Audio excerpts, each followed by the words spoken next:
and gentlemen, good morning, good afternoon, good evening, and welcome to the final in this exciting series. Can't read to university degree, Joval Smith's story. And we heard from the death of his mom in the first episode and how he went to grade 4 before the government instituted a program that stopped children from advancing to the next grade if they couldn't read. And then we heard about how a community came together and helped this young man to read. Then he moved from that school to another school in order to get a second chance at sitting an exam that would advance him to a high school. And then we heard the miracle story, the story that began with the renewing of his mind, where he made up his mind to make himself proud as well as his family. And the great news from moving to can't read or can't spell a 3-letter word, COW, to actually being the spelling bee champion of his primary school and also passing his exams to go to the St. Elizabeth Technical High School. That's where we left off, and that's where we're going to pick up this week when Joval walks us through his journey through St. Elizabeth Technical High School and onto university. Joval.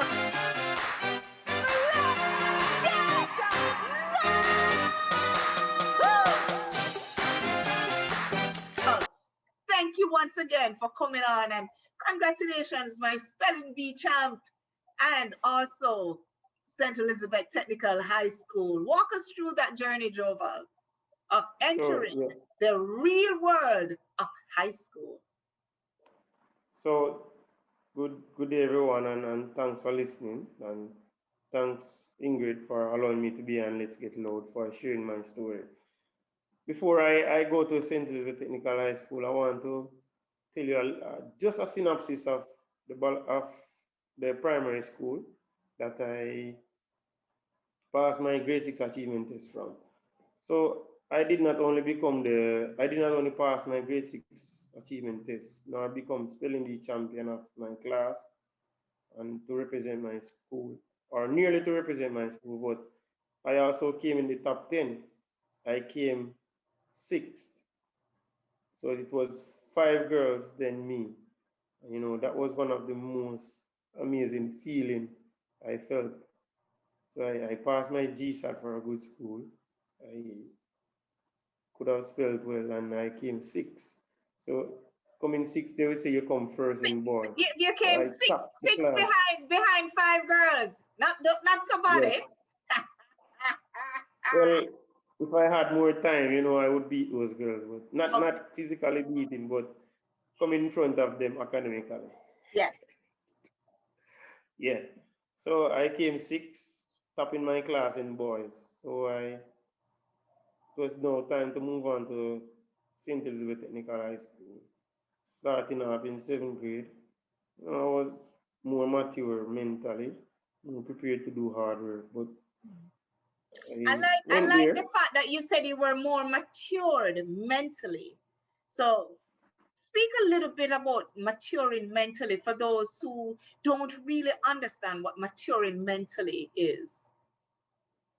Well, for me, maturing mentally, I was more able to read, more able to think consciously, more able to see things and understand why they work, how they work, you know, especially things of my interest, science, social studies, and those sort of things. No, I start to ask my father about the motor car and everything. So I'm more confident in myself. I now started to be more active in church, where I'm giving more roles to take part in church. Because I was still shy, but not to the extent as I was in primary school. So yeah, I think that for me was maturing mentally. That's good. So okay, so journey with us now through high school. So yes, attending St. Elizabeth Technical High School. In grade 7, my first term, I didn't do so well. Well, yeah, because I was just settling in. You know, you're fighting puberty and trying to settle in into high school can be a challenge. So I didn't do so well. But in my second semester of my first year, I remember advancing. I remember doing extremely well, where my average improved. And I maintained that average until I was about third form, which is Oh, ninth wow. grade. Mm-hmm. So I became disciplined academically, where I I have a friend. We are still friends now. So it's a different type of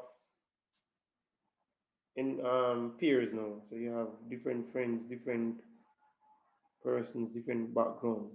So Mm-hmm. you know your life start all over. So I have a friend. We used to call him nerd, but you know he was very brilliant. So he and I, when we get breaks, we would go out and we would study. Hmm. We'd form groups, we'd study. That's in seventh and eighth grade and third form. We'd read over our notes, we'd do assignments together, projects, and those kind of things. But when I was in third form or ninth grade, I did extremely well. I think I made the wrong choices with my subjects, subject areas. That's for doing Why would CXCs. you say that? Why would you say that? Because I chose like sciences, but it was a different level of science. So chemistry and physics was more challenging than integrated science or what we did in primary school and Right, social studies. right. But I I wanted to be a mechanical engineer.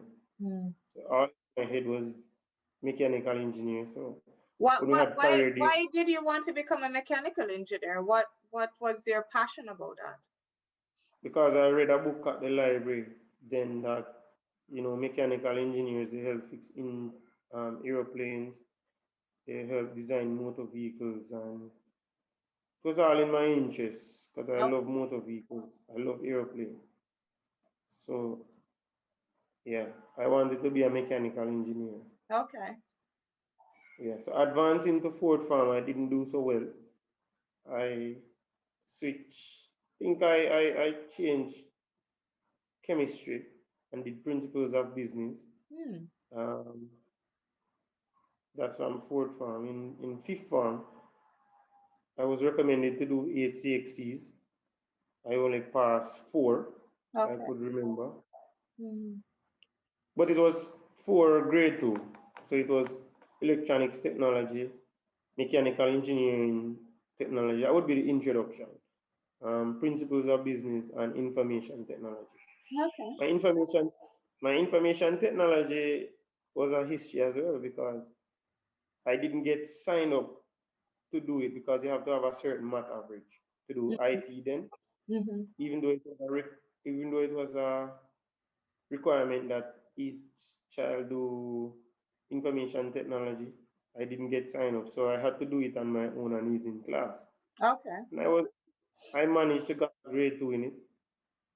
After I took my CXE exam, that's the Caribbean Examination Council exam, passed eight. I did eight, took 8 subjects, passed four. Remember collecting my results, a teacher said to me, what are you going to do with these subjects? Where can you go? You can't do nothing with them. Right in front of my friends and everybody. Felt so disappointed, so humiliated. I went, Did that take you back to primary school, early primary school? yes, it took me right back to that level where I was being measured with the meter roll of others and everything. So you know, when I went home, got to my cousin's house, and was there crying because everybody got their 8 subjects in grade ones, grade two. I was here with just 4 subjects. I mean, in grade two at that time, I felt humiliated, but wasn't looking at the light of the tunnel or looking on the positive. I was thinking more on the negative. What can I do with those subjects? Where can I go? So here am I again at square one or back at almost to the level of being humiliated, but in the sense that I could read. So I was the same lady that got me into the primary school. I went to her, spoke with her, and I spoke with my cousin. Mm. That's my best friend's mom, one of my best friend's mother. You know, they spoke to my father. He gave me a second chance and he sent me to Knox Community College to do these subjects that I did not pass. So this is your third repeat? Yeah, third repeat, you know. So I went to Knox, did the four subjects that I did not pass and got them. And now I was at sixth form at States. So that's 1 year after. I was at sixth form at States. So you went back Yeah, to stats? yeah, because I still have the dream of the goal of becoming a mechanical engineer. To be a mechanical engineer, you have to do CAPE subjects, physics, math, chemistry, technical drawing. Okay. So yeah, go back to States to do sixth form. Then got my goal got shifted. I started to do more interested in computer, but wasn't so good at it. I didn't like it. Not an office person, so I don't like to sit in front of a screen all day. Went to NCU after doing 1 year, which is lower six at States. Went to NCU the following year. Did NCU 1 year. is Northern Caribbean University. Northern Caribbean University. I was studying computer information science. Did 1 year. After my first year, I my father told me, he could not afford to send me back to university. So, I was left on my own now to make the decision. Then, taxi man from in the community, from where, near to where my aunt lived, he, I was talking to him one day and he said, I can get you a job at a gas station. He took me to the gas station owners, very well, very known persons too.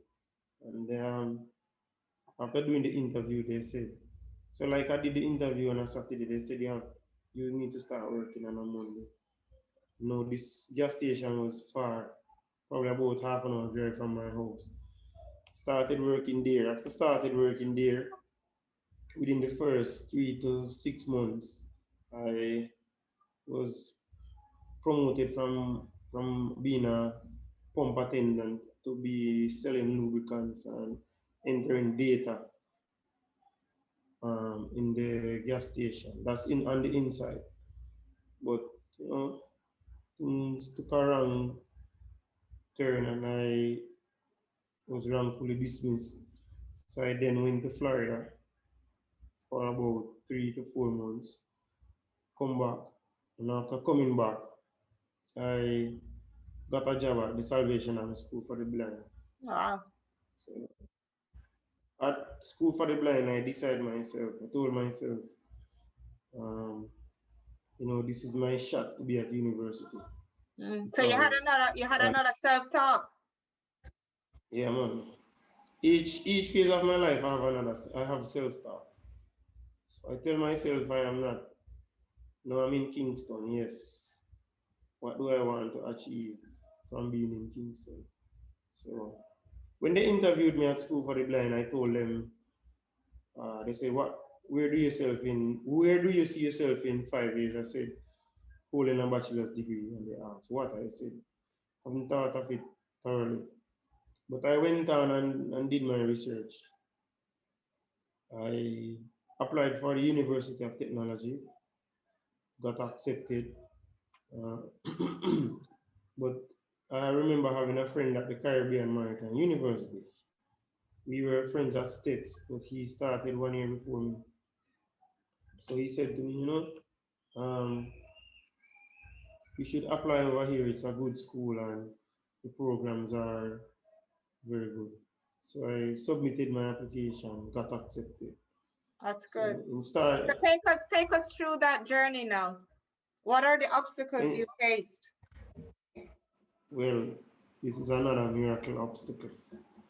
So, in attending Caribbean Maritime University, I, you know, because it's a very scarce discipline, meaning Caribbean Maritime, you're dealing nautical studies and shipping logistics and everything.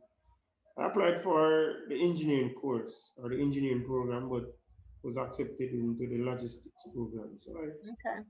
went along with it. In starting though, I didn't have any guarantor for my students' loan because I could not pay my tuition in full and I did not have I wasn't working enough money at the school for the blind. I was just working a little above minimum wage. But what saved me, I got free boarding and everything. So I lived on campus and I was able to go to school in the afternoons.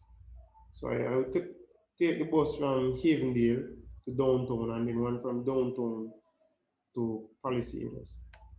So um, in starting Caribbean Maritime, I remember I have a cousin abroad who now is a returning resident. I plea my cause to him and he said, look, I will lend you the auxiliary fee, but you'll have to pay me back this auxiliary fee when you graduate. And I said to him, no problem, man, I'll pay you back.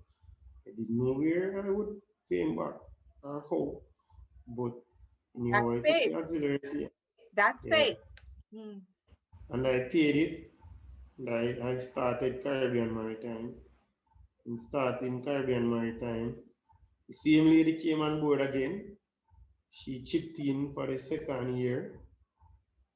Um, she got me some money, some donations from an alumni that maybe some past student farm and she's a part of the group.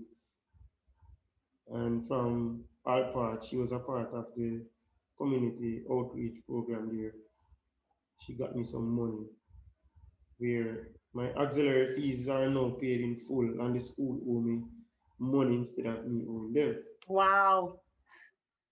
Yeah. So while I attending Caribbean Maritime, I have this drive, I have this determination. I tell myself I am not failing, not even one course. I have to go through and I have to graduate without failing.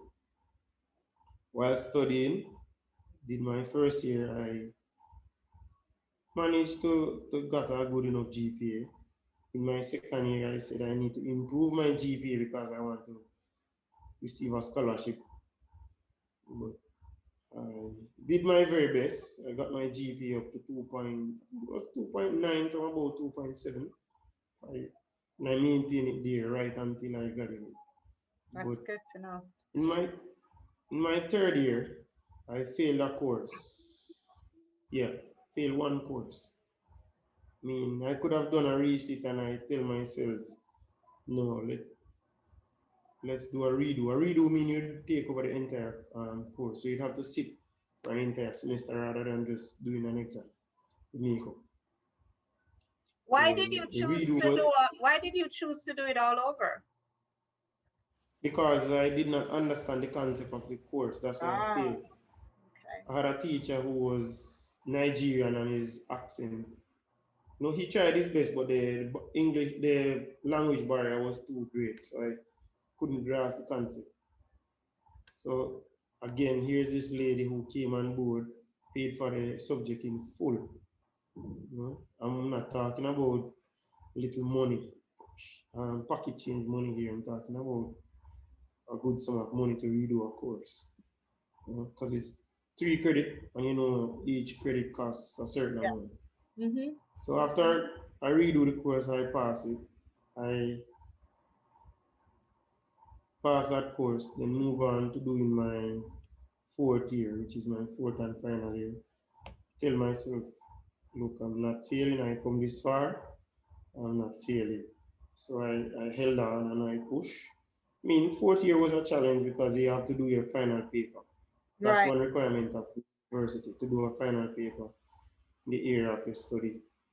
I did mine on a very prominent area where I see things coming to light and stuff like that. So, I mean, Caribbean Maritime helped put me on my foot. It helped me to think out of the box. It helped me to When form you say network. think It out helped me. of the box, can you just describe that just a little bit for us? Well, I mean, thinking outside of the box, instead of seeing problems, you'd see solutions. Instead of seeing the negative, you see positive. Instead of thinking of just being an employer, you want to be an entrepreneur. And You speaking of know, entrepreneur, how is that going? How is that journey coming along now that you have your degree? well, that's a very good journey. I started my sorrel business. There are other ventures that I want to tap into. Um, but for now, I started my sorrel. It has been successful. A lot of persons came on board and supported. So it's from selling one bag to selling 120 pounds in within 2 weeks. That's If good I had stuff. more sorrel, I could have sold more. But time and price and the allocation of resources. That's good. That's So, what held me. Joval, just tell us briefly how graduating from the Caribbean Maritime Institute, how did that make you feel? I know I saw pictures, but describe it for us. Well, it's a great feeling because I feel leveled up with everybody. So my best friends know not just having their first degree, and I just have my CXE. I have a first degree in a very lucrative field because shipping is very lucrative. In this pandemic, you can see where everything is being shipped. Yeah, So I felt very good. I felt know that I'm a part of society and I can change the world with my thinking and with my action. that's So great. a part of being intelligent is change. And I no longer look back on my past and the past cars. I mean, they're there, but I don't look at it. I look beyond and I try to help persons who are in the same situation as me or as I was maybe say 10, 15 years ago. So now you're using your story to help others, to encourage people and to show them that if you can, after I've counted 4 resits, grade 4, grade 6, the year in Knox Community College, and then the So that would whole, be 11th grade. sorry, That would be 11th grade. 11th grade, and then university. And it Yeah. tells me one thing, Joval. It tells me that you are a man of sheer determination, that you have a never give up policy. Because for someone to have encountered barriers 4 times where you were measured up every time to somebody else, but you pushed past it. And you not only pushed past it, you were surrounded by people who encouraged you, people who believed in you. And that's what we all need.